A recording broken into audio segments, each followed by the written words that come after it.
travel through the ring, and it will visit all the stations, and each station, after receiving the frame, they compare the destination address present in the frame with its own addresses. So if it is matching, it will copy the frame and forward. If it doesn't match, then it will simply forward it. So like that, at every node, the node Sir, address can you is mute compared with everyone, the please? address that is present in the frame. So finally, the frame will be arrived at the sender. So now sender has to remove the frame from the ring and release the token, and the token will be revolving in the ring. So this procedure happens for every transmission of a particular frame. Is this clear? It's very, very important. So a token So is could a you 3 repeat byte it? in length. We No, cannot. somebody is creating unbearable noise.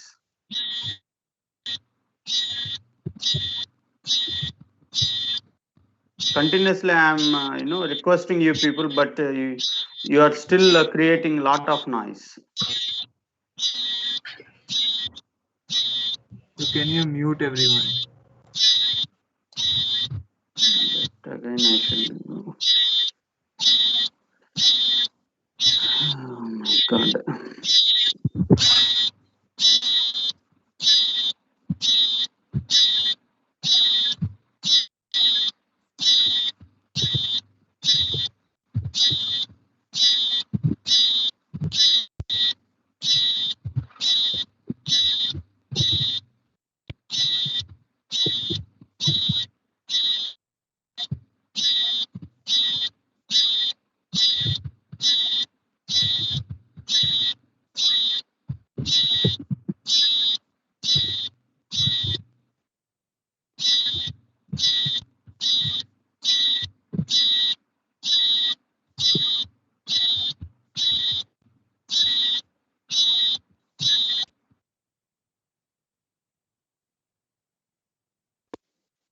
Yes, now, yes, we'll come to this.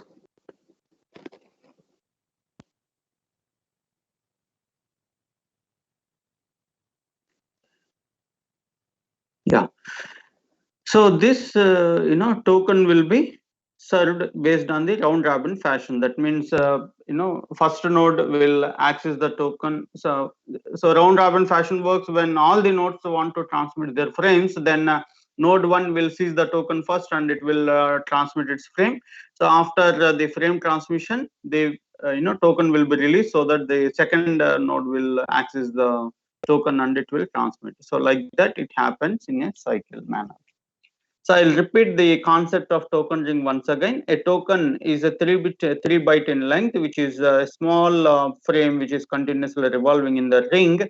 A particular node who wants to transmit its frame, it's supposed to seize the token, and it releases the frame in the ring, and that frame will be traveling through the ring, and at every node the frame will be received, and the destination address present in the frame will be compared with their own addresses. If it is matching, that particular node copies the frame and forward the frame, and so same thing happens at every node. So finally, after completion of one cycle, the frame comes back to the sender. Sender is going to remove the frame from the ring, and it will release the token, and again the token will be revolving in the ring. So whoever wants to transmit their frame, they are going to seize the token. Is that clear?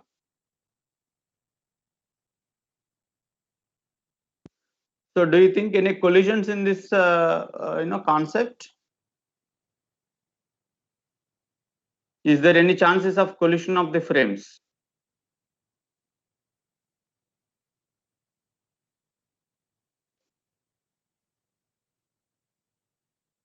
Yes, there is no chance of collisions. Very good. Okay. So when you use a token ring, the physical layer should be either it should be, it supports 4 Mbps or 16 Mbps data rates, and the encoding, line coding should be differential Manchester. Maximum number of stations allowed is 250, and the medium, physical medium that you use to connect the nodes in the network is twisted pair cables, either shielded or unshielded. And what happens when particular station fails? So the ring will be broken. So in order to avoid that, what we can do is we can use the relays. Okay. So when a particular node is fail, so fail in the sense it may be powered off, like that. So in that case, so in order to reach the other side of the ring, you need to use a relay which will bypass the inactive node. So remember, usually the ring, the direction is unidirectional. Okay, so all the data will flow only in a particular direction, let's say clockwise. So all the frames will travel in the clockwise only. So there is a concept called dual ring. So you can also use the one more ring to connect the same nodes. So where one can use as a primary ring. If the primary ring fails, then the backup ring, which is secondary ring, becomes active. So that's one way of addressing the failures apart from this relays. And the dual ring also you can use to transmit the data and both the directions. Okay. This is the frame format of token ring, which is very, very important. You can see the token is a 3 byte in length, starting delimiter, ending delimiter, and access control. So altogether it is 24-bit, which is very, very important, this frame format. Okay. So and you can see the delimiters, starting delimiter and ending delimiters. So the starting delimiter, you have some bits called non-data symbol J and K. Okay, so these are either high or low. So as I told you at the beginning of data link layer, for framing we have the fourth technique, which is called physical layer encoding. So where we use to represent binary bits, either differential Manchester means for each bit you have to use 2 voltage levels. However, since it is a delimiter that indicates the beginning of the frame, so this JK bits will be either low or high bits. So it is not low to high or high to low. So that makes you to understand that the frame is going to start. Okay, so when you encounter low or high bits, so which is the JK bits, so then you can understand that this is the beginning of the frame. So that is the delimiter. Delimiter means it's a boundaries of the frame actually. So it's a starting delimiter means the frame is starting from here, and followed by access control. So you can see there are 3 bits for priority, 3 bits for reservation, and 1 is for token bit and 1 is for monitor bit. So this field is used when the nodes have different priorities. Okay, so some nodes will have higher priority, then the token should be given to them first. So once they complete their frame transmissions, then the token will be given to the next priority node. So like that, if the nodes in the ring has different priority values, then we have to consider those priority values, and accordingly you should distribute the token. So that is the purpose of these bits, and we'll clearly discuss these bits with an example. Okay, so how the nodes with the different priorities works, and how the token will be handled by the nodes. The next is ending delimiter. You can see again you have JK non-data symbols. Apart from that, you also have I bit and E bit. So where I is for intermediate frame bit and E is for error detection bit. So when you are sending a frame, okay, so once you seize the token, so you will have sufficient amount of time to transmit your frames. So if your frame is less in size, you are allowed to transmit multiple frames. Once you seize the token, you are allowed to transmit a multiple frames sometimes. So in that case, what happens is, so when you are transmitting a frame, so you should tell the receiver that whether this is the last frame that you are transmitting or some more frames are there on the transit. So this bit helps you. So when I bit is enabled, when I bit, the 7th bit is 1, then the received frame by the receiver is an intermediate frame. It means there are few more frames that sender is trying to send. So that is the I bit. When this is disabled, then that particular frame is the last frame. So this is indicated at the receiver. And error detection, when the frame is received by the receiver, if there are errors, then this bit is enabled. Okay, so why it is required? Because so finally the transmitted frame will be goes it goes back to the sender itself. So he will look into these bits. If E bit is enabled, so this bit is enabled by the receiver. So if E bit is enabled, it means that the frame is received but with errors. So maybe the sender has to retransmit the same frame. And coming to access control, this is done, right? So this is about the token. You have two delimiters, starting and ending delimiters, which contains non-data symbols, and access control, which contains the priority values, priority and reservation values, which is meant to deal with the priority based token ring.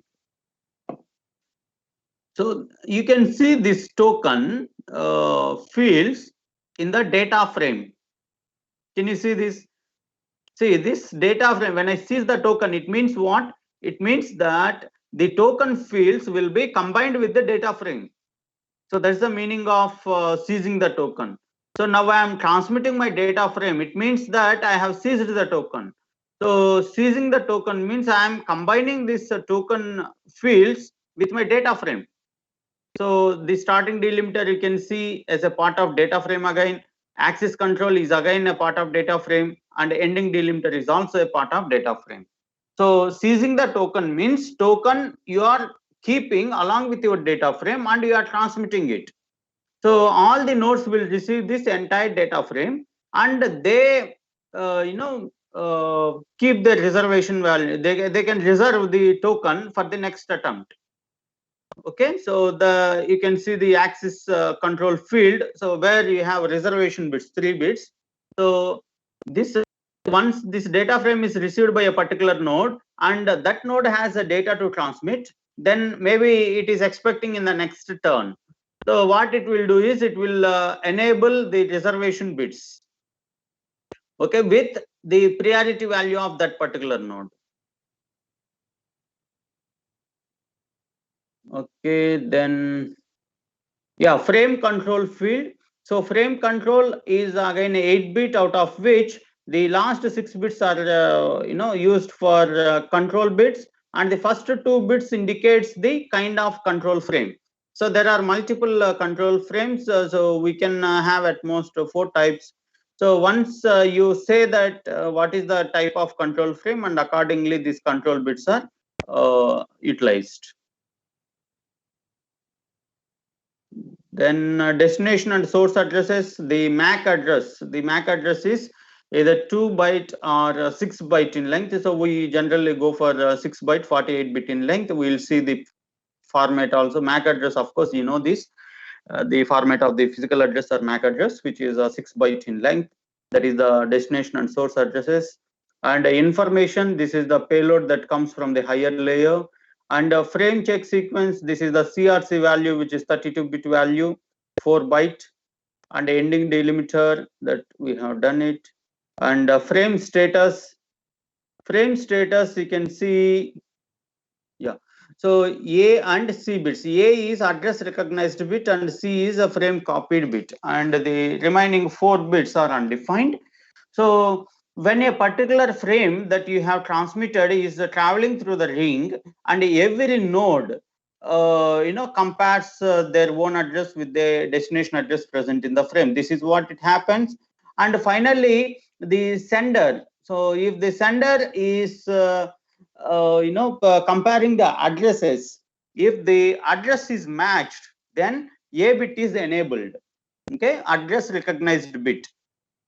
So when a particular node's address is matching with the address, the destination address present in the frame, then a bit is enabled, and that particular node should copy the frame because it is meant for that particular node.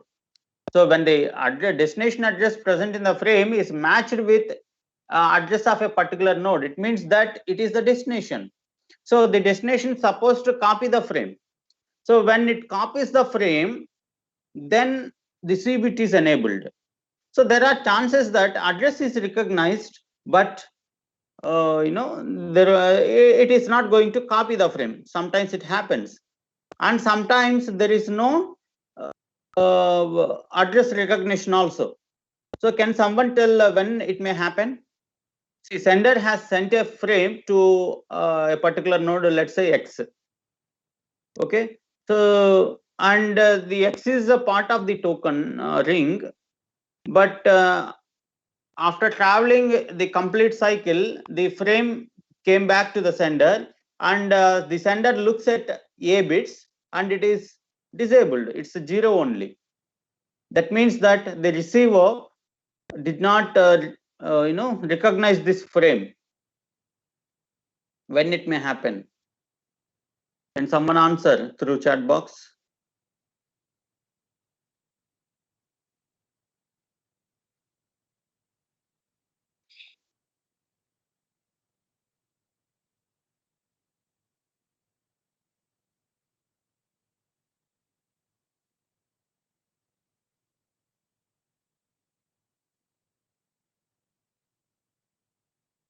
Some error in the destination address bits. No. Everything is perfect. Destination address is perfect. When the address did not match with any of the destination addresses, it's supposed to match, because when you are sending a data frame, the destination address, you should keep one of the nodes in the network. So you cannot give some unknown destination address. As a sender, you are keeping a valid destination address, so which is the address of any one of the nodes in the network.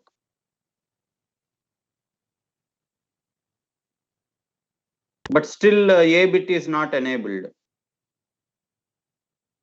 Okay, so let me address that. So you are sending a frame to a particular node. Unfortunately, that node is powered off. Okay, so then what will happen?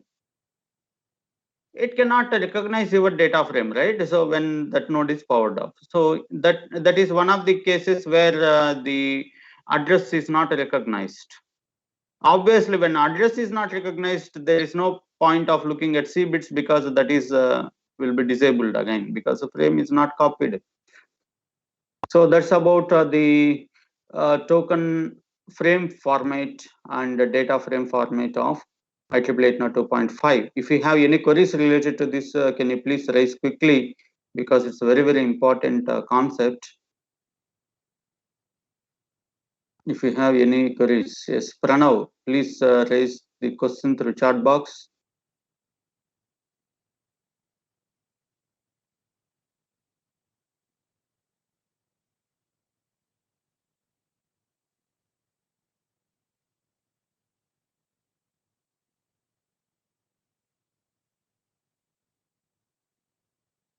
FCS is a frame check sequence, which is CRC value. So CRC we have done, right? So the division will be taken place for the entire data bits of the frame, and the CRC value is derived, which is 32 bit, and that CRC value we keep here.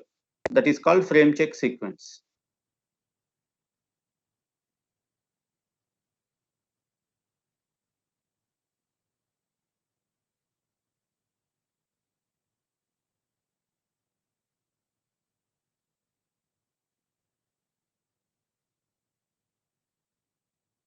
Okay, so we'll move on to the next.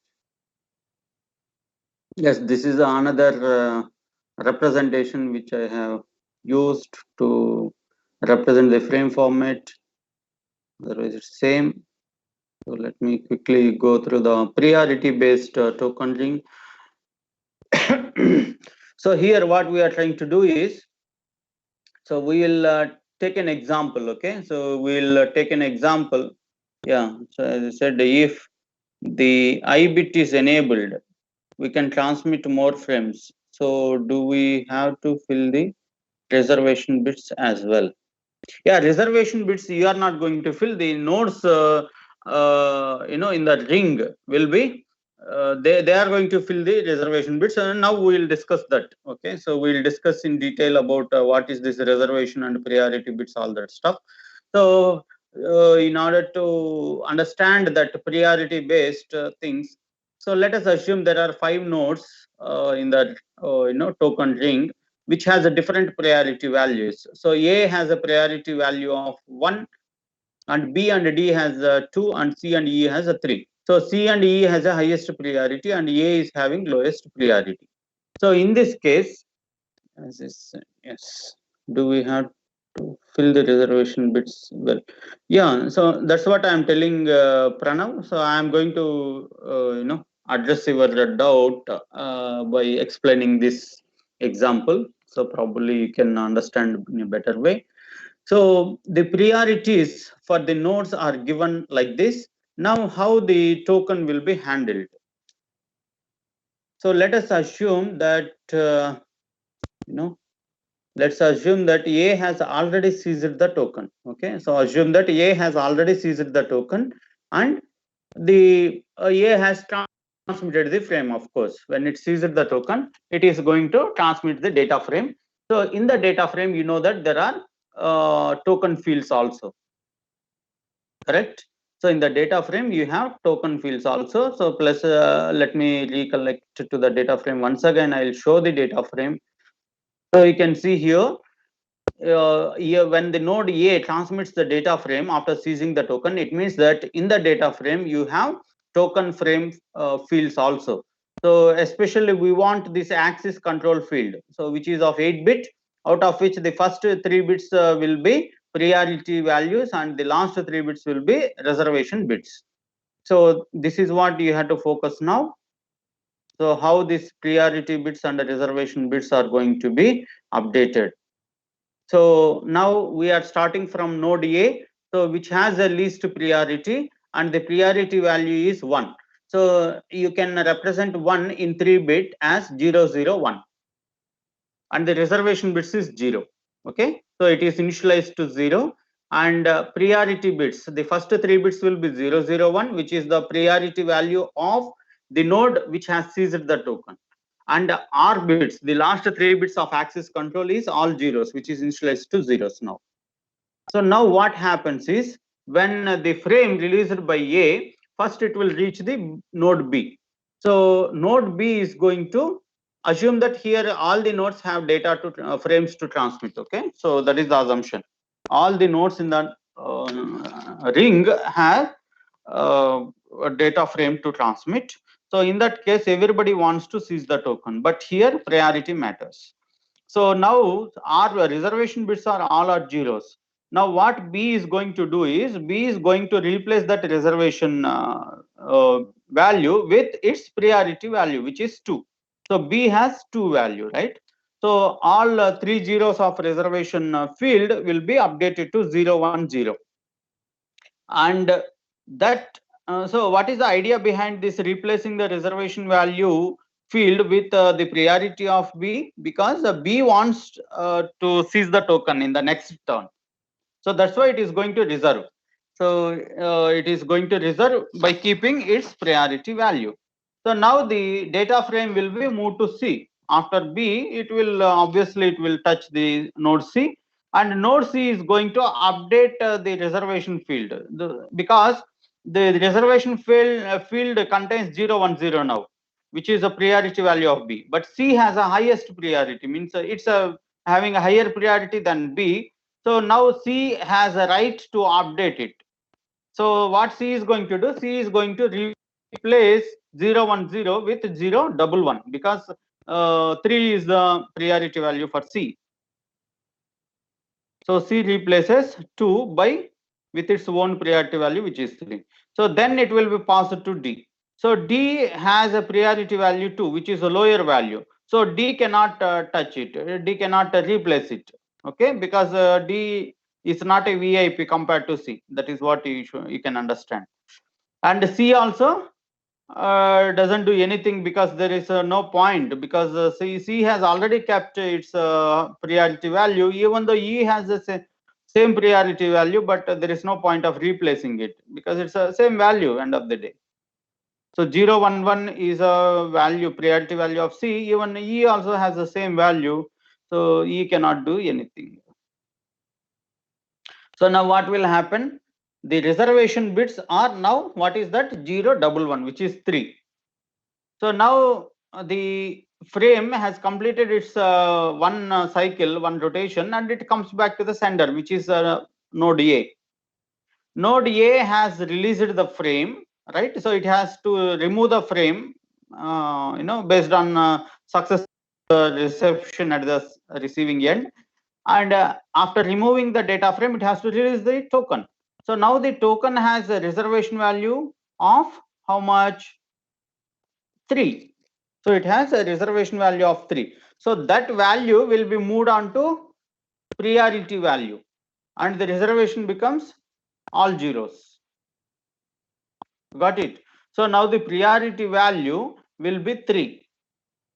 Okay, and the reservation will be initialized to zeros. Now the node which has a priority value 3 is supposed to seize the token. So B cannot because B has a value 2, so it cannot seize the token, it has to pass the token.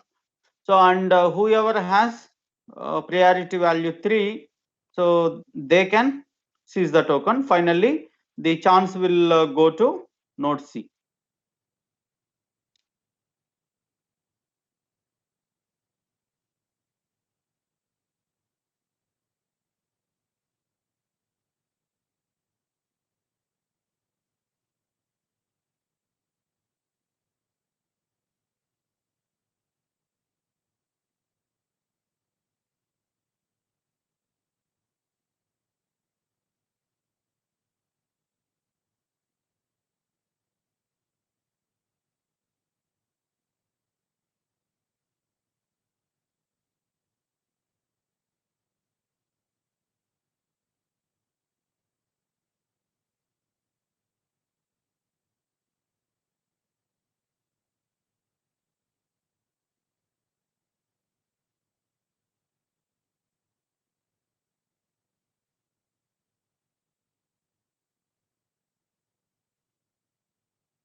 So now the data frame released by C will be moved to D. So what D is going to do? D is going to keep its priority value, which is 3. in the reservation field. Okay, so then it goes to E. So I think E has a priority value 2, so it is not going to replace because it's a lower value.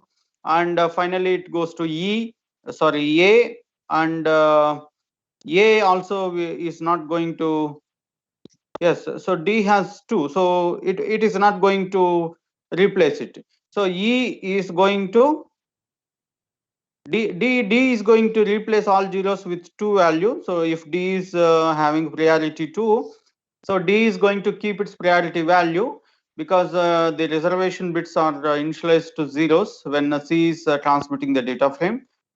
So however, when the data frame reaches E is going to replace the reservation value of 2 by 3.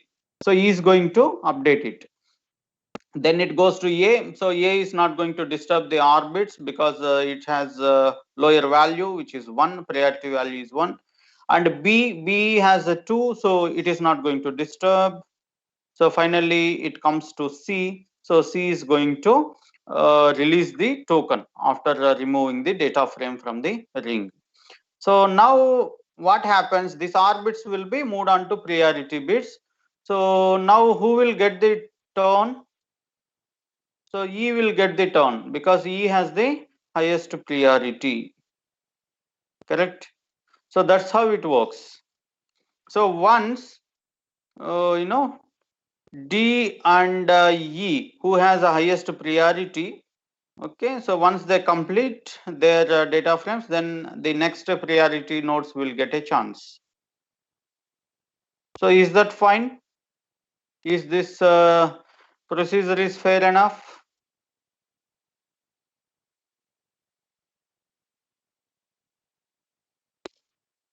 See, the nodes who have highest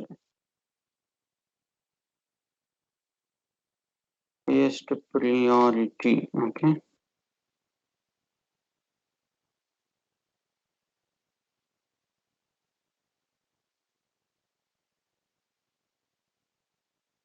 will have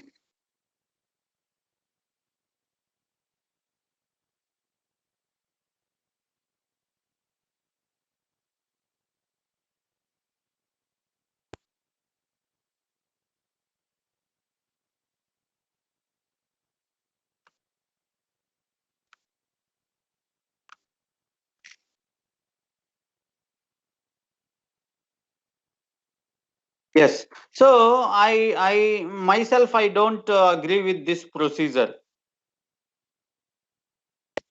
I'm not happy with this procedure.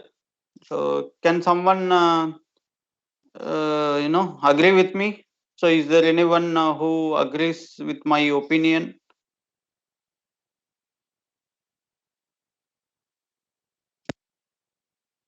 See this. See, different nodes have different priority values, and based on the priority only, the token will be allotted. So. Yeah, so yeah, Pranav, can you give the reason why you are agreeing with my opinion?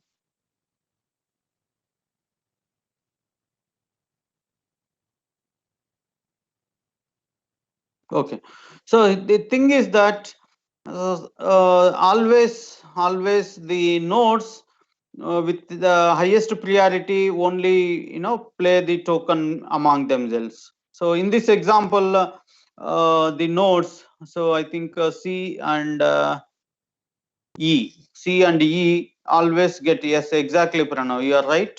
That both C and E nodes only will get a opportunity to transmit their frames.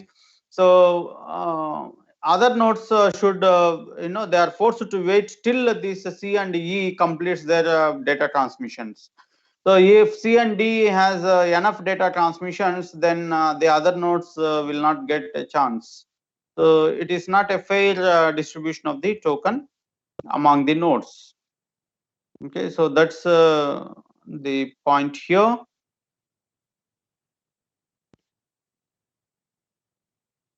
So in that case, it's better to go with round robin fashion. So where everybody will get an opportunity to seize the token and transmit the frames. Okay, fine.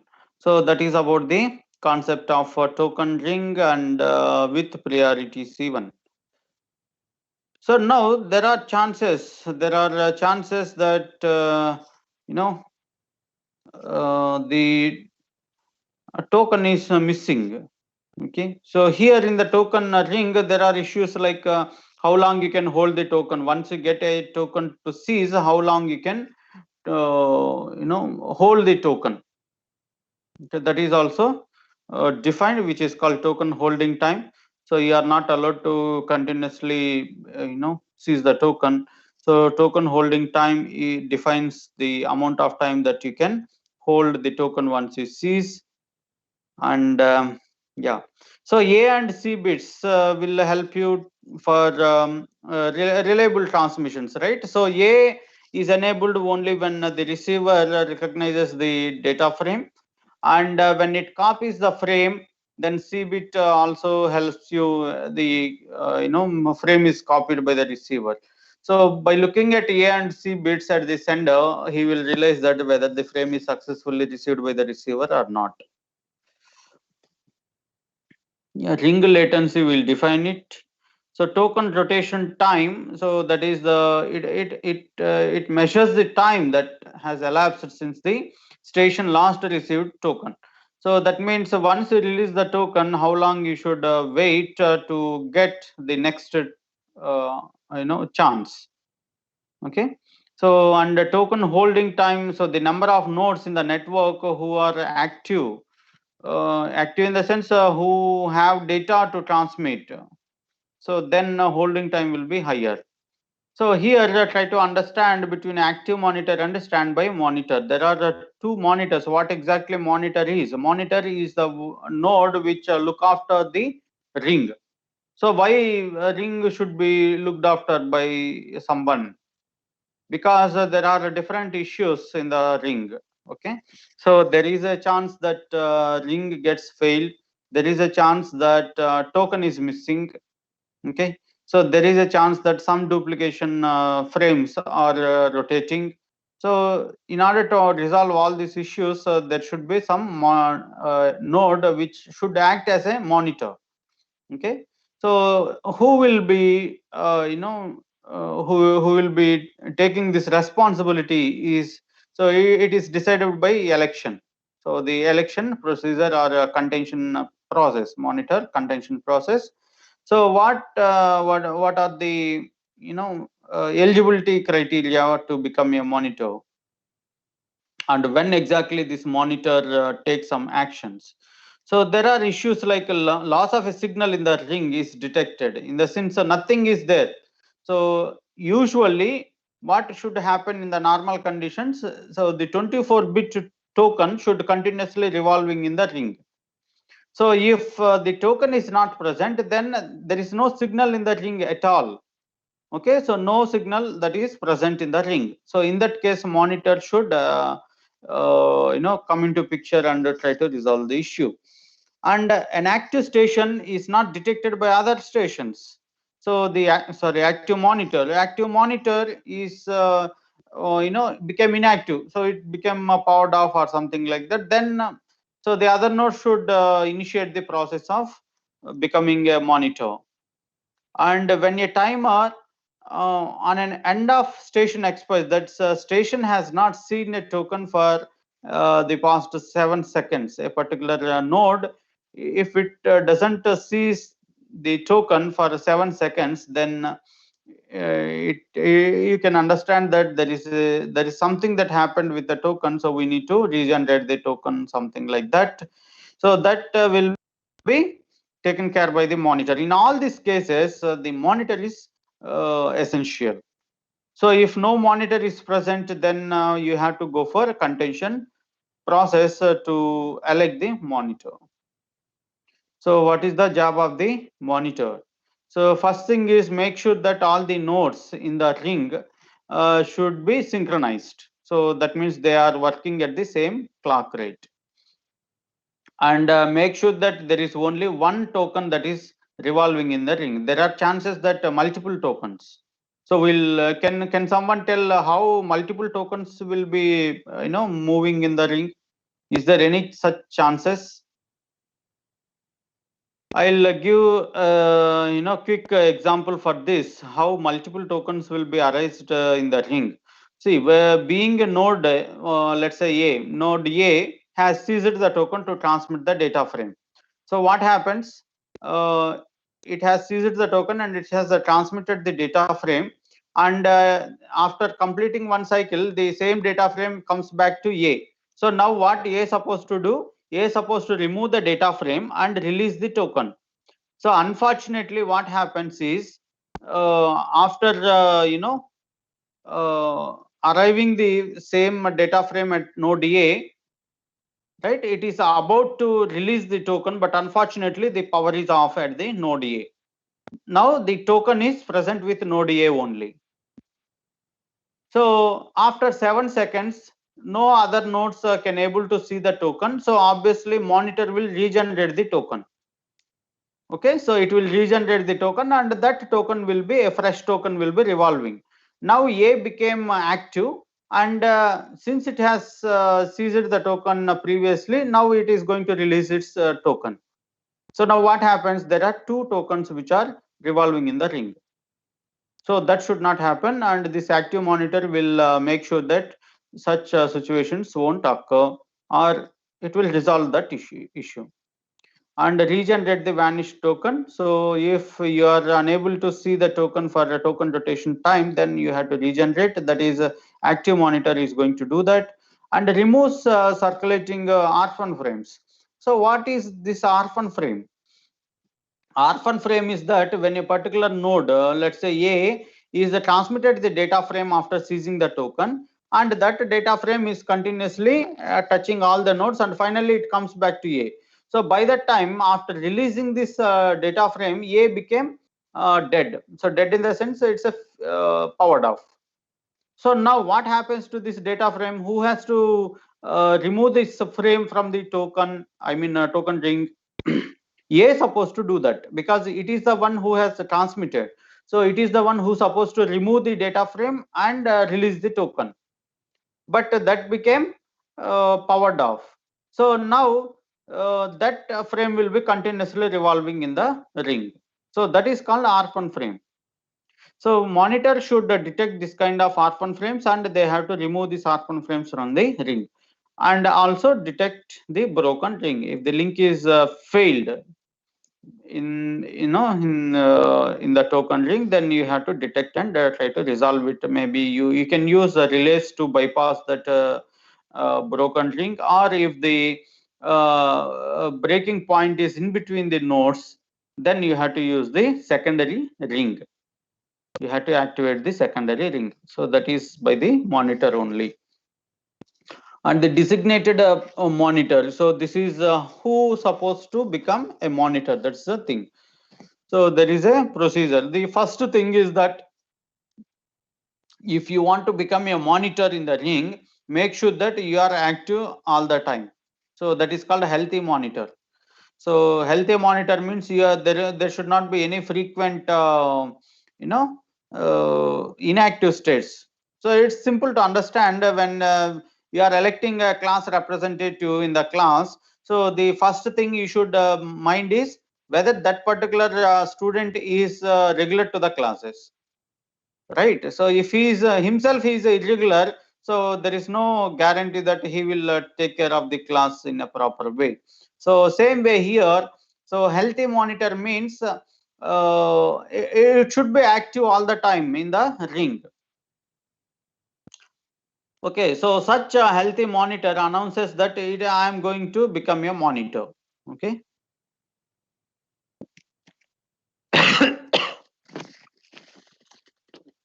Sorry. So it is going to send a packet saying that I am going to become a monitor. So then that is called a claim token. Okay, so claim token is going to be transmitted by a healthy monitor, and when it comes back, then it means that every other node is accepting it. Okay, so if other node also wants to become monitor, So then there will be contention procedure. So arbitrarily we can pick up one among them. Okay. So that's fine. Role of monitor we have already discussed. Yeah, here ring latency you should understand. So that latency means usually it is a delay. Usually it should be in seconds or milliseconds, something like that. But here we define ring latency in terms of bits. So how you are going to calculate that? Let us consider the ring speed is 4 Mbps and the number of nodes in the network token ring is 20 and distance between successive stations is 100 meters. So and B is 2.5 bits. So this is a processing time at every node. So what is that processing time? So after receiving a particular data frame, so what is your job? You have to compare the address present, destination address present in the frame with your own address. If it is matching, you have to copy and forward the data frame. If it doesn't matches, then simply you have to forward it without copying. So this you have to do it at every node for every data frame. So this is called processing time. So which we consider 2.5 bits in the sense 2.5 bits. How much time you take to represent it? So that is the amount of time.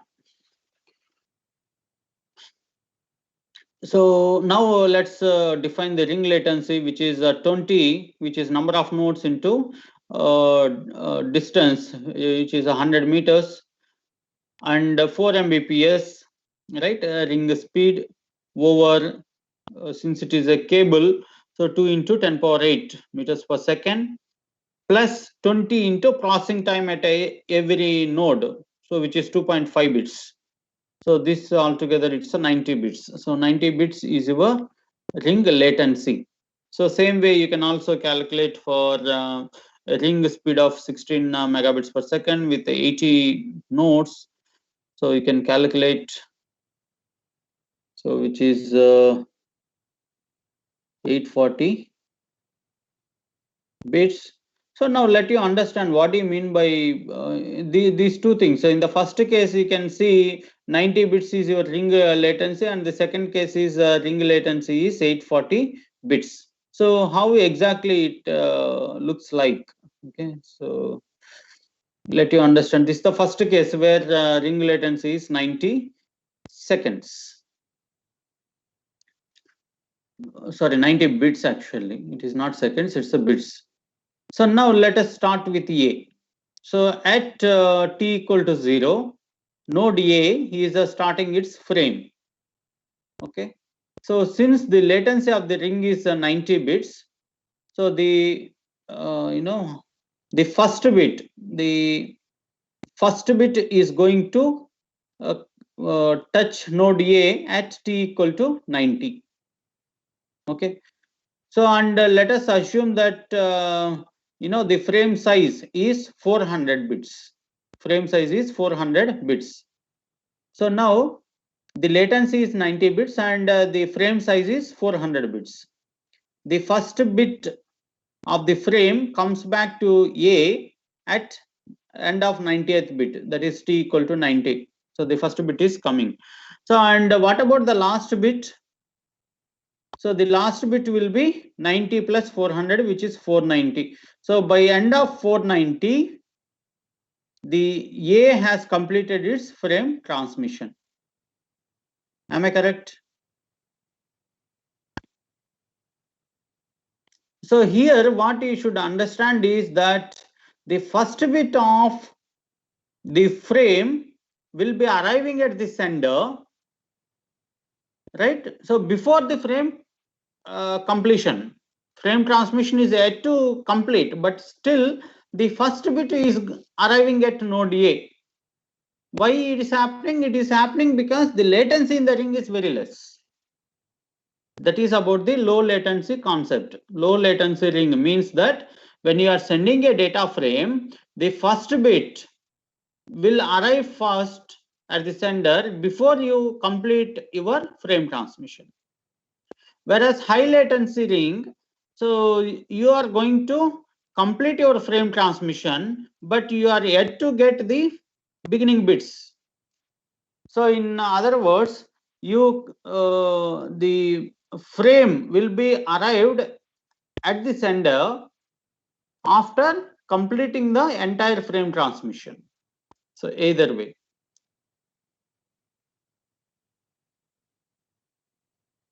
So when you are starting, at t equal to 0, so you require t equal to 400 because your frame size is 400 bits.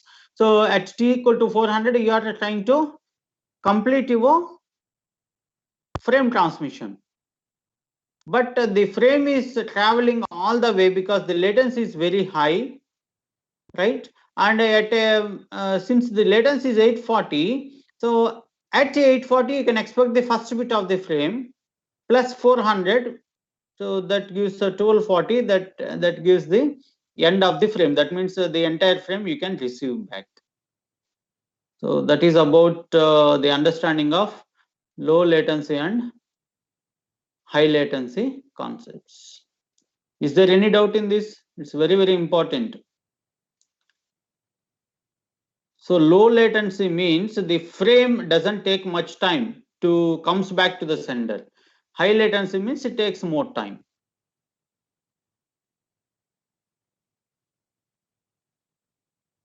Okay. So now let us calculate this.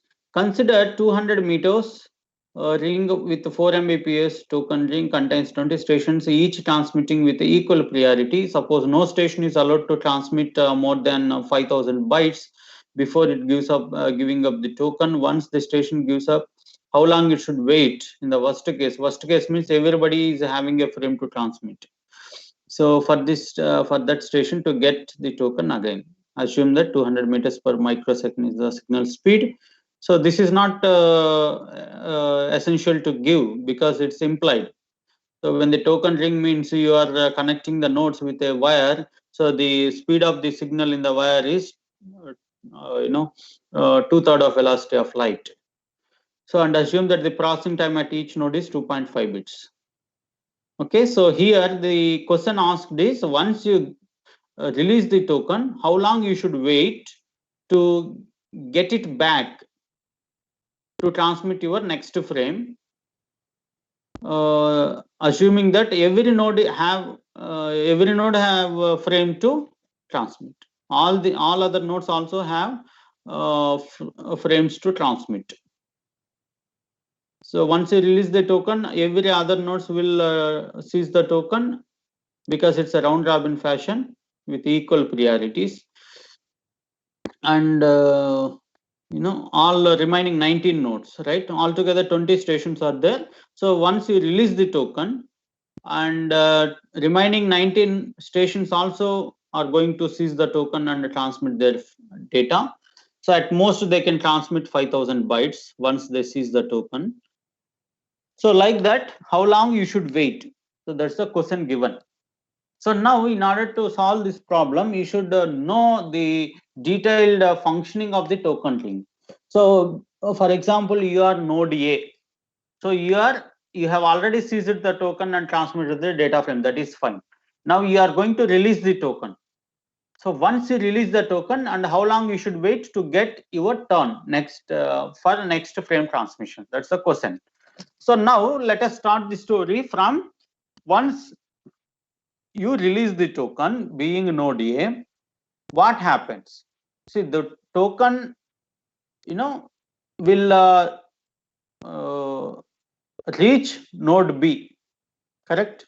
So how much time, how much distance it should travel? How much distance it should travel to reach B?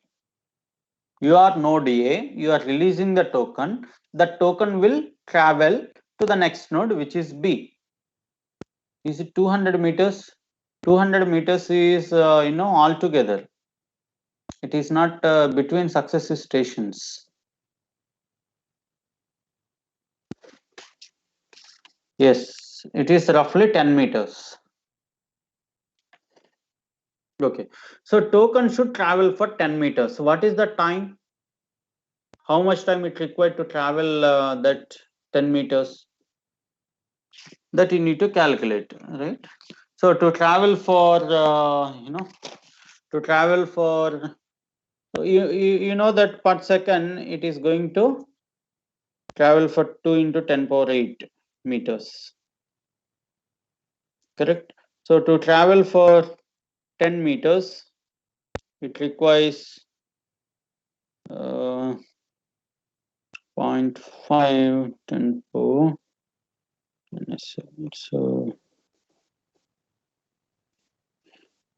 So 0.05 microseconds, if I'm not wrong. Yes, exactly. 0.1, no, it's not 0.1, it's 0.05. 0.05 microseconds. So now B is going to seize the token. So B is going to seize the token, and so it's supposed to release the data frame. So how much time it will be? How much time it will be?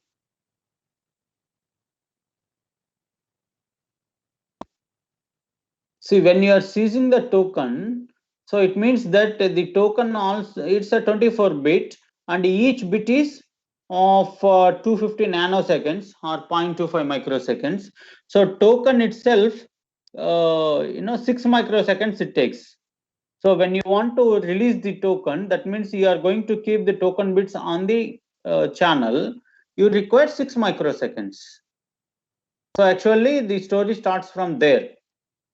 So node A is going to release the token. Releasing the token means token bits are going to be kept on the channel, which requires 6 microseconds. So once this token is kept on the channel, it is going to arrive at node B, the next node. So which travels for 10 meters, and that is 0.05 microseconds. So then the node B is going to transmit its data frame. So when it is going to transmit a data frame, so the data is 5000 bytes. Apart from that, the token is also included, right? So altogether, so the data frame to transmit 5000 bytes, it is 10,000 microseconds, because I'm handling all in microseconds only to have a uniformity and for easy calculations. That is the reason why I'm doing this. Okay, so 0.05 micro, 1 micro, 10,000 micro. So for simple calculations, nothing more than that. And processing is at all other 19 stations. So 2.5 bit duration you require to process it. Okay, so each bit is of duration 0.25 microseconds. Okay, so like that. So once you release the frame, that frame will be visiting all the remaining 19 stations, and each station will take 2.5 bit duration time to process. So it is 19 into 2.5 into 0.25 microseconds, which is 11.875 microseconds. This is the processing time at every node for one data frame. It's for one data frame. So like that, for every node, when they release the data frame, so the same processing time will be applicable. So now let me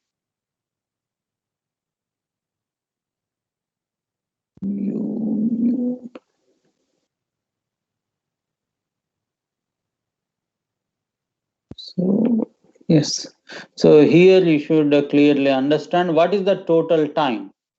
So total time is, so the first thing you can see here, so the first thing is T token plus T 10 meters. Why it is? Because you are node A, you are going to release the token. So the story starts from there. That is the beginning. So when you are releasing the token, it means what? You are going to keep the token bits on the channel. So how many bits? It's 24 bit. How much time you want to keep that 24 bits on the channel? It is 6 microseconds, correct? So because the speed of the ring is 4 Mbps, that means 4 megabits per second. So per bit, how much it is? 1/4 megabits per second. So it is a 0.25 microseconds. So to represent 1 bit, you require 0.25 microseconds. So to represent 24 bit of your token, how much time you want? 24 into 250 micro. Sorry, 250 nano or 0.25 micro, which is 6 micro. So that's how you have taken T token. And that once you keep the 24 bit on the channel, it takes 10 meters. It has to travel 10 meters to reach the other node, the next node, right? So that's how you got T token plus T 10 meters. So this is the first thing. So by this time, the token is arrived at node B. So once it arrives at node B, what it is going to happen? It is going to generate the data frame, right? So, and it is going to keep on the channel. So when it is going to keep on the channel, what is the time that you require? The data frame contains 5000 bytes of data. So what is the time that you require for 5000 bytes that you have to consider? And also the token. So token is also involved in the data frame. So T token plus T 5000 bytes. So this is the time that you need to keep your data frame. Once you keep the data frame, it has to travel all the way in the ring. So that is T propagation. So the complete ring length is 200 meters. So the time that it takes to travel for 200 meters. Okay, so for complete one cycle, that is T propagation, which is 1 microsecond. And T processing. So T processing is what? So the data frame will visit the remaining 19 nodes, and at each node, the addresses will be compared. So if the address is matching, it will copy forward. If it is not matching, it is simply forward it. So that is T processing, so which is 11.875 microseconds plus. So with this, what happens? The data frame will be completing its one cycle. So this is for 19 nodes. So all other 19 nodes, so this story repeats. And also, so once the data frame comes back to the sender, so sender, what it is going to do? It is going to release the token again. So T token plus that released token should go to the next station, which is again, it has to travel for 10 meters. So this is again 19 times. This is what we supposed to do it. So this is completely, when you understand the concept of token ring, then only you can solve this problem. So you need to understand that when you release the token has to reach the next node. It has to reach the next node, and the next node is seizing the token. Seizing the token means it is going to keep its data, which is 5000 bytes, along with the token, and that data frame will touch all the other nodes. So which takes 2.5 bit duration at each node. And apart from processing time, it also travels through the wire, so it is a T propagation is involved. So that completes the frame transmission. So once that frame comes back to the sender, then you have to release the token. So the releasing token is again T token plus T 10 meters. So like that it goes. So any doubts on this?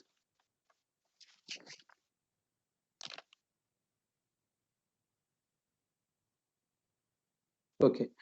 So next, same way you can solve the another problem, which is the homework you can take. So instead of 200 meters, it is, yeah, sir, why not we include 2000 for the first station? So first station here, the question asked is, so the node has already seized the token and it has transmitted the frame.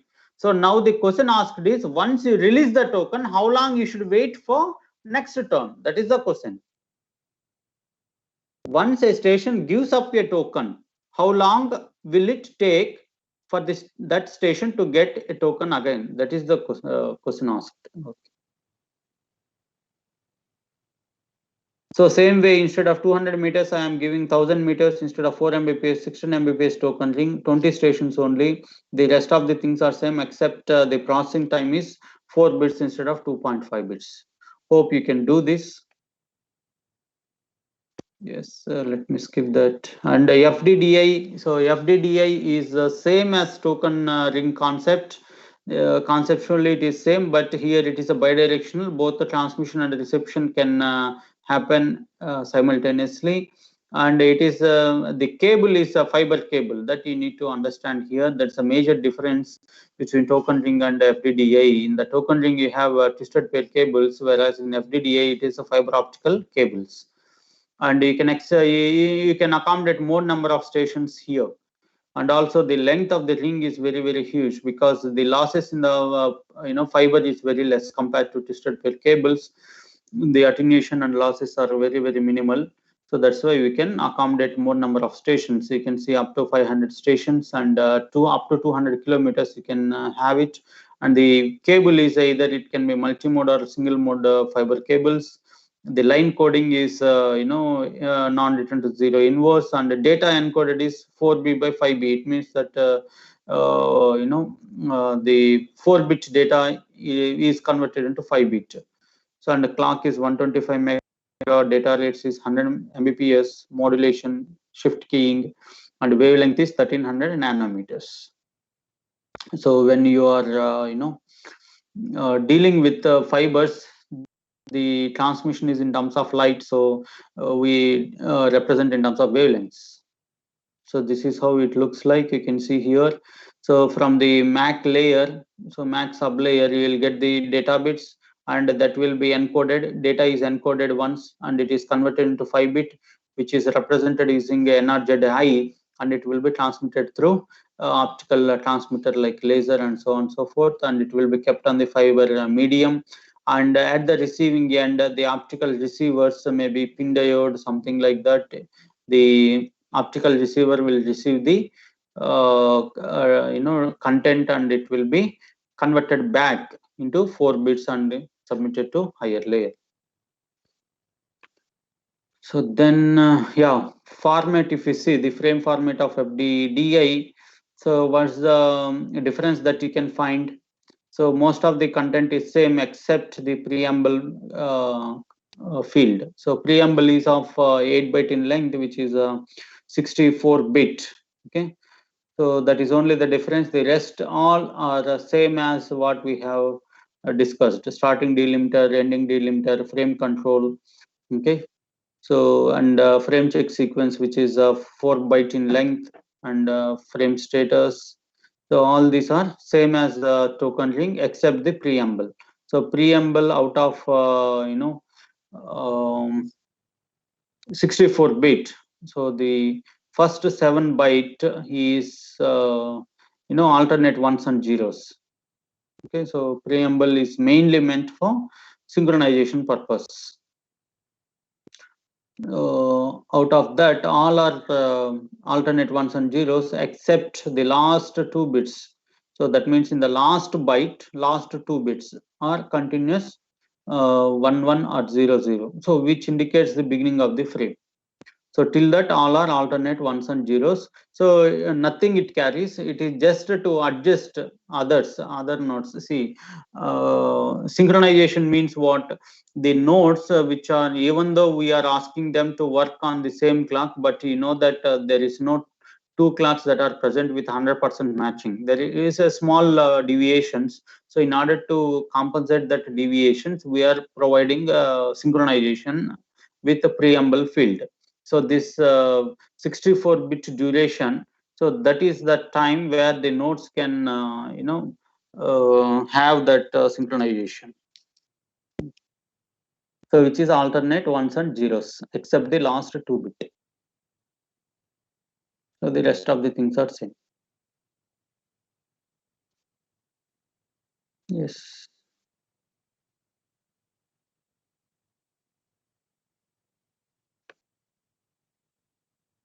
Ring latency done. So token rotation time, it measures. Yes, this is done. Token holding time. Yeah. So token holding time is actually if it is greater than 0, that means a positive value, then you are still allowed to transmit the data. Okay, so here the data is differentiated as synchronous traffic and synchronous traffic. Okay, so when the token holding time is a positive value, then you are allowed to send synchronous traffic. So that means you have still some more time to transmit your data. When holding time becomes less than 0, then asynchronous traffic you cannot transmit. Only you are allowed to transmit synchronous traffic and release the token. So token holding time tells you how long you can hold the token to transmit your data. And these are the some differences between token ring and FDDI. So you can see the token ring uses twisted pates and FDDI optical fibers. So here token ring 4 and 16 Mbps it supports, whereas FDDI it supports a higher data rates, that is 100 Mbps. So reliability is less in token ring, whereas fiber cables reliability is higher. And differential Manchester is used in token ring, and here you have the equivalent NRZI, right? And 4B by 5B is a data encoding. So here we are not doing that. And the token ring centralized clock, and here it is a distributed clock. That's the difference. FDDA allows distributed clocking. That's why we are using a 64-bit preamble field to compensate the deviations. And priority and reservation bits are used for token ring, priority based token ring, whereas here we don't entertain that. Instead a token rotation time we use, so it tells you how long you can seize the token. It is not based on the priorities. So here the one interesting thing is that new token after receive. Okay, so it means that, so once you release the data frame, after receiving that data frame you are going to release the token back onto the ring. That is the token ring concept. So in order to improve the speed, so in FDDI what happens, so once you release the data frame, followed by you can also release the token. So that is concept of new token after transmit. You are transmitting the data frame, followed by you are generating the token and transmitting it. So because you other stations need not to wait for the a complete data frame comes back to sender, then a release. It is not like that. Instead you can improve the speed using this transmit, generate the token after transmit the data frame. Now quickly let us come to the IEEE 802.3.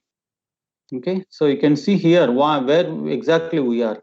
So we are somewhere here. Okay, so that is Ethernet, token ring, all that is a part of MAC sublayer.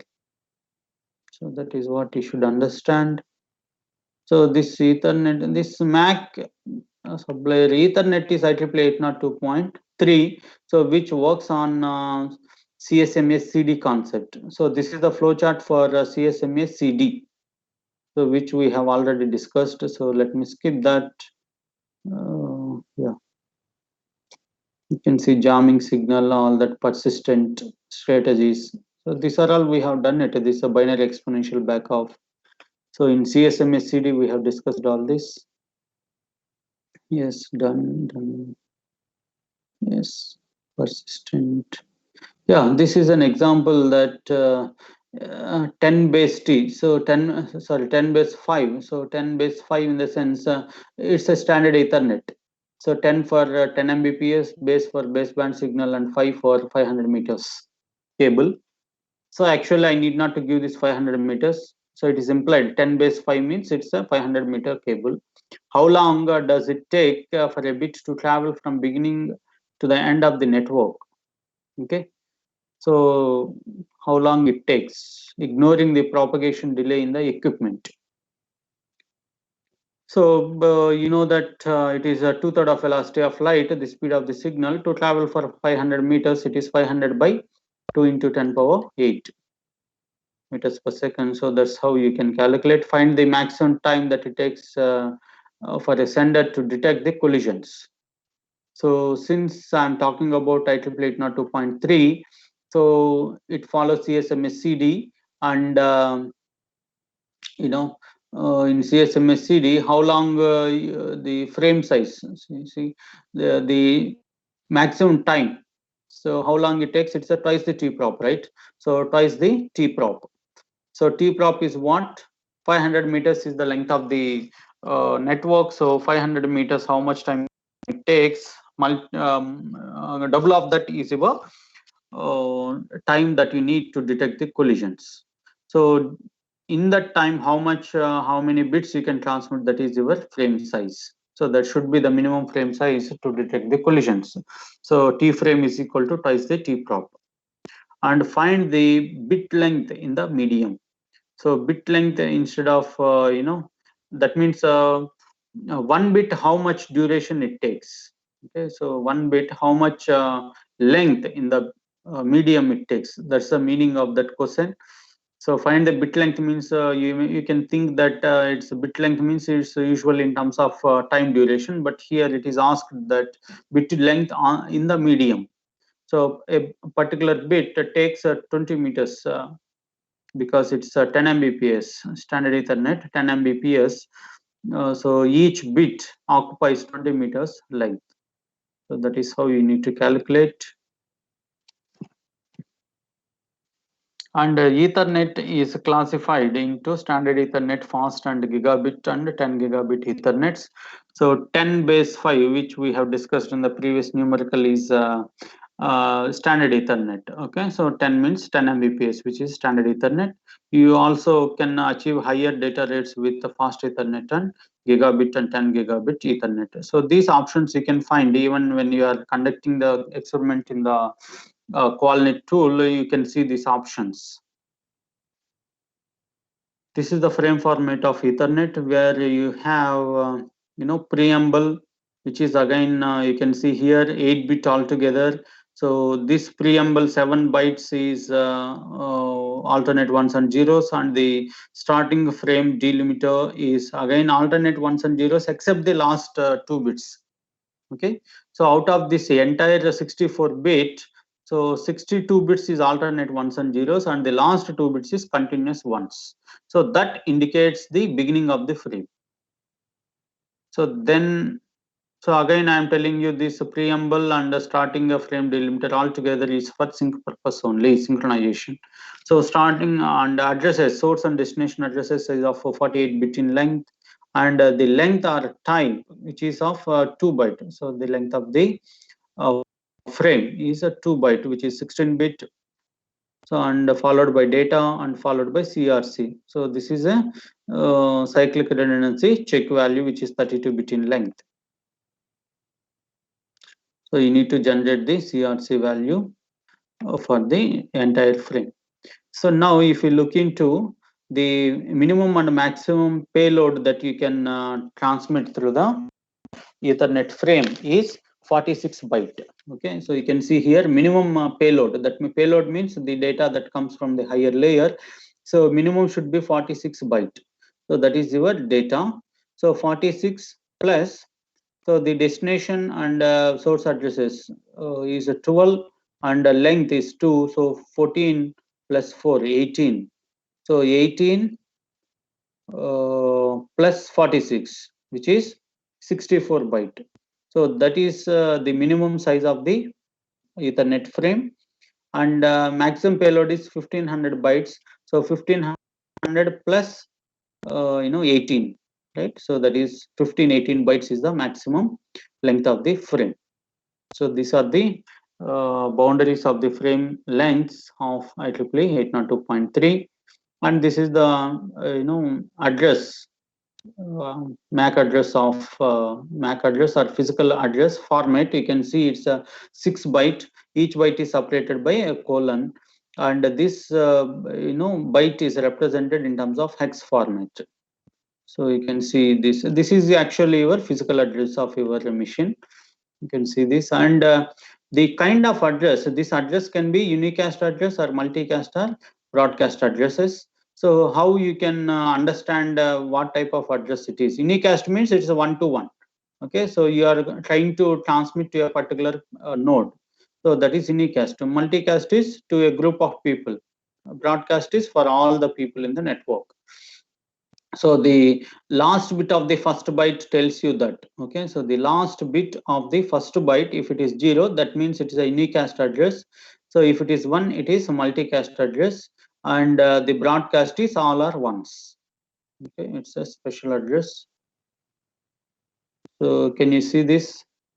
Can someone quickly tell what is the first address, whether it is unicast, broadcast, or multicast? Can someone answer this? So you should look at the last bit of the first byte. The last bit of the first byte. So A is 1010. So the last bit is 0. So it is unicast. So same way the next one is 47. The last bit of the first byte is 0111. 7 is 0111. So it's 1. 1 means multicast. So and this is a broadcast because all are ones. The next one is all are one, so it is broadcast address. So that's how you can differentiate the kind of physical address. And this is quite interesting. So this is the MAC address given to you, and how exactly this value is kept on the medium. So just look into this. So you have 47, right? So the byte wise it goes from right to left. Okay, so byte wise, if you see, sorry, left to right, this is 47 is on the leftmost. So 47 will be kept on the medium first, but out of that, within the byte, it goes from right to left. So that means 7 goes first. 7 means 0111, right? So if you flip it, it is 1110. So like that it goes. And 4 means 0100, but if you flip it, 0010. So what I am trying to say is the MAC address, when you are keeping on the medium, so byte wise it goes from left to right, and within the byte it goes bit wise it goes from right to left. Okay, so this is quite interesting. So why should we do this? Why should we, do this circus? Because why can't you keep straight away, like maybe E you can keep first, or 47 straight away you can keep first? Why you are doing again right to left within the byte? Can someone quickly answer?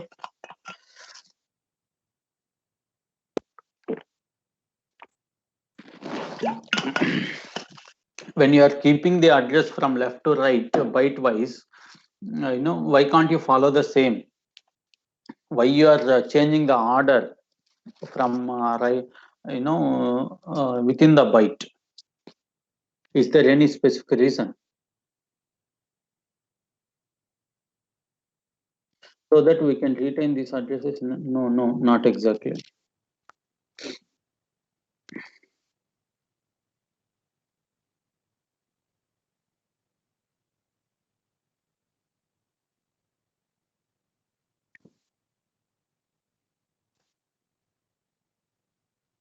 No, no.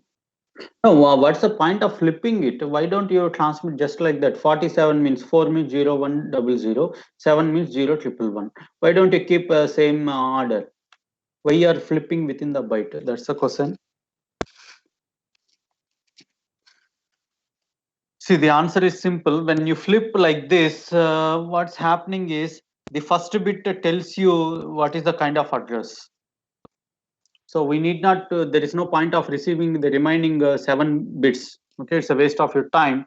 So when you flip like this, as you know that the last bit of the first byte tells you the kind of address, whether it is a broadcast, broadcast, unicast, multicast. So when you make this arrangement, the first bit itself decides the kind of address, and accordingly you can handle the frame.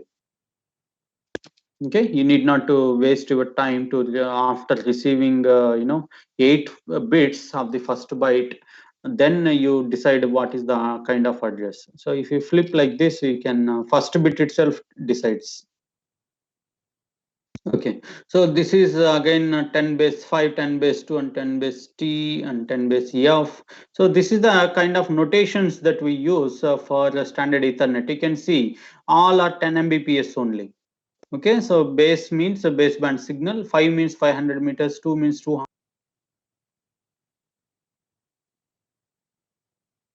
rotation that you need to use. So when I say that it is 10 base 5, so it is implied that you are using the bus topology to form the network, and a thick coaxial cable you are going to use to connect the nodes in the network. And same way 10 base 2 bus topology with a thin coaxial cable, 10 base T means a star topology with unshielded twisted pair cable you are going to use to connect the nodes. And 10 base F means it's a star topology with fiber optical cable you are going to use to connect the nodes.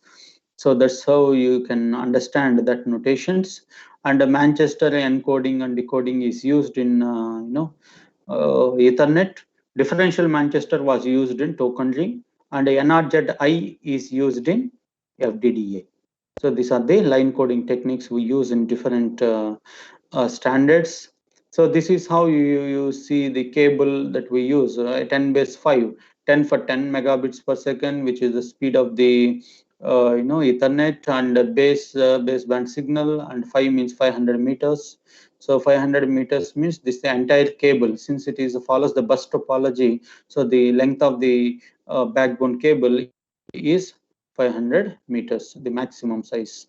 And also 50 meters is from the backbone wire to the station. In between the maximum is 50 meters.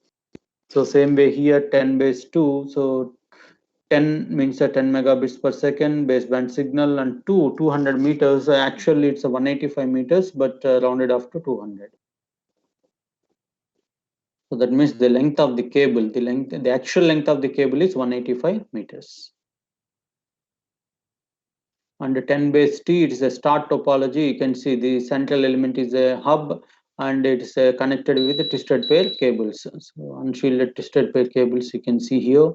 So the hub is connected with all the stations using unshielded twisted pair. And the same way, 10 base F. So the optical fiber cables are used to connect the stations with the central element. And this is the summary of that. So the line coding, you can see Manchester. Yes, so the after standard Ethernet, the next is fast Ethernet, where you can achieve 10 times faster data rates compared to standard Ethernet, which is 100 Mbps. So here again you have 100 base TX, 100 base FX, and 100 base T4. So accordingly the cables are varying.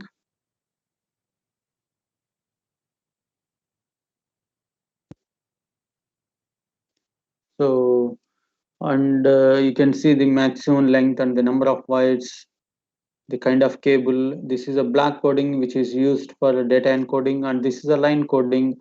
So this is NRZ-I and 8B to 6T. So these are different encoding techniques which we did not discuss all of them. There are the fundamental line coding techniques we had discussed. However, there are a few more are there based on the standards. So this is a multi-level encoding. Okay, and the same way gigabit Ethernet, the topology is star topology, point to point, and hierarchical stars, which is a tree topology, like that it goes. And gigabit Ethernet, gigabit means 1000 mega. Okay, so 1000 mega is gigabit Ethernet. So SX is a short wavelength you are going to use. LX is for a long wavelengths. So you have 850, 1300, and 1550 nanometer wavelength windows in the optical fibers, and CX for copper wire, and T for twisted pair cables. So this is the line coding and data encoding procedures. Yes, this is the summary of that gigabit Ethernets, and yeah. So you have any queries till this? So this ends the data link layer. Okay. If you have any queries, you can ask. Yeah, you can see the wavelengths here, 1850, 1310, and 1550 nanometers. These are the three prominent wavelength windows which we use in optical communication to transmit the data. If you have any queries, you can ask.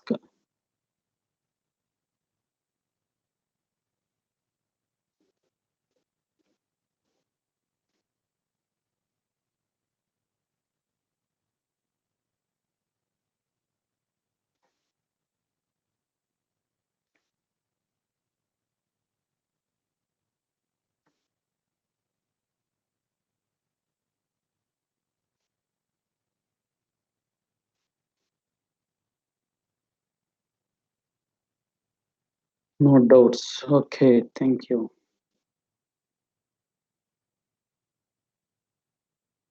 So, and the syllabus for the quizzes and assignments is mentioned, the teams. So, accordingly, you can prepare. So, this Friday you have first quiz, I think. Yes. So we'll schedule it. We'll schedule it, and we'll schedule section wise. So we have created section wise teams to appear for exams. Okay, all the quizzes, assignments, all assessment related things will be happening in the individual section wise teams. Only classes will be conducted in this CN 2021. Okay, the rest assessment related things will be conducted in the section wise teams. You need to appear for quiz assignments, all that in your respective sections teams which were created. And I want to confirm that all the students are added in the respective sections. If any student, like lateral entry students, and there are some names where we cannot trace out because of branch changes. Okay, so in MS Teams, when we keep your registration number, we can't find because your registration number might be changed after a branch change. So like that, there are one or two cases maybe. So please make sure that you are present in your respective section. If you are not, please let us know so that we can add before the quiz that it takes place. Okay, then coming Friday is your first quiz. So before that, maybe probably today or tomorrow, you try to raise. I think I'm handling A and C sections. So A, I have 60 students, and C, I have 59 students, including lateral entries. So please let you confirm that you are present in your respective sections. If not, please communicate to me so that I can add A and C section students. The others like B and D, you can ask your respective teachers to add in case if you are not added. Okay. Yes. Once again, thank you so much for your patience.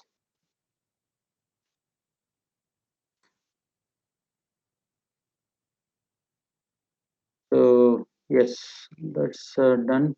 So there are few glitches. Okay, so because of this online platform, there are network issues from my side as well as your side that everyone should understand and accept it, because end of the day it's a matter of a mission, so which can have lapses. So we should understand all that, and accordingly we should move forward. So, and attendance and all I am uploading as and when I am completing the class. The last class I could not do it, and that attendance will be given for all the students, only that particular class. Okay, so otherwise I think I have taken 11 classes. So out of 11, all the class attendances are uploaded. You can check your this thing, and make sure that when you log in, please be in the teams and try to listen. Okay, so that's what I can request you, because it should not dilute the things. So we are forced to take this online classes because of the current situation. However, you should not dilute the quality of teaching and learning process. Okay. Okay, thank you so much, and we'll wind up here. And let you the students and maybe CRs can take initiation if one or two students are missed in the teams. So we'll add it as soon as possible, so that later they should not miss any quiz. So I request once again all the students, please check your respective teams. So I'll tell you the team names. I think so. The team names I have created for my sections is that ECE 3251 CN A section 2021. This is for A section team. Similarly, ECE 3251 CN C section 2021. This is for C section. So all A and C section students, please verify your membership in that particular team. If not, please let us know as soon as possible. Probably by today you can raise it. Okay, so here we'll wind up. So and today's material also will be uploaded in Teams, and you can go through it. Okay, yes, we'll wind up here. Thank you so much.